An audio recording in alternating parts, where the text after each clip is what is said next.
কেমন আছো সবাই? আশা করি সব্বাই ভালো আছো। দেখো আজকে আমার পাপা এই বড় একটা চিকেন এনে নিজেই কেটে ধুয়ে দিল। চলো এখন দেখো আমি চিকেনটাকে কিভাবে রান্না করলাম।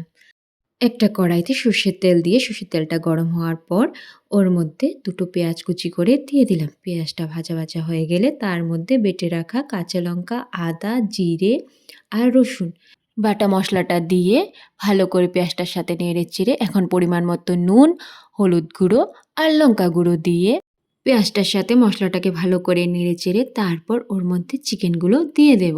এখন চিকেনটাকে মশলাটার সাথে ভালো করে কষিয়ে কিছু সময়ের জন্য ঢেকে দেব।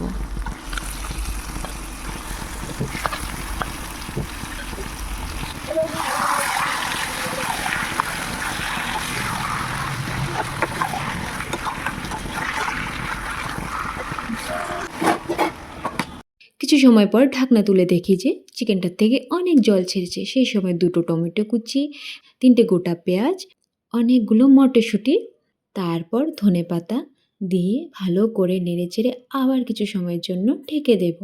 শীতের এই মটরশুঁটি খেতে অনেক ভালো লাগে, তাই আজকের চিকেন আমি বেশি করে মটরশুঁটি দিয়েছি।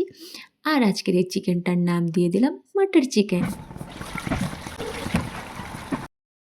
তারপর কিছু সময় পর ঢাকনা তুলে দেখব যে জলটা পুরো শুকিয়ে তেল ছেড়ে দিয়েছে। এখন কিছু গোটা গরম মশলা বেটে রেখেছিলাম, মশলাটা দিয়ে ভালো করে নেড়ে চেড়ে নামিয়ে নিলে রেডি হয়ে গেল টেস্টি টেস্টি মাটার চিকেন। তোমরা বাড়িতে এইভাবে বানিয়ে খেয়ে দেখো, ভাত বা রুটি যার সাথেই খাও অনেক ভালো লাগবে দেখবে।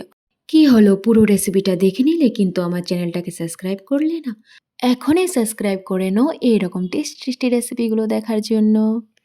আজকের এই মাটার চিকেন রেসিপিটা যদি তোমাদের ভালো লেগে থাকে তাহলে একটা লাইক দিয়ে দিও আর কমেন্টে বলো আমার ভিডিওগুলো কেমন হচ্ছে। আর প্লিজ আমার ভিডিওগুলো শেয়ার করো।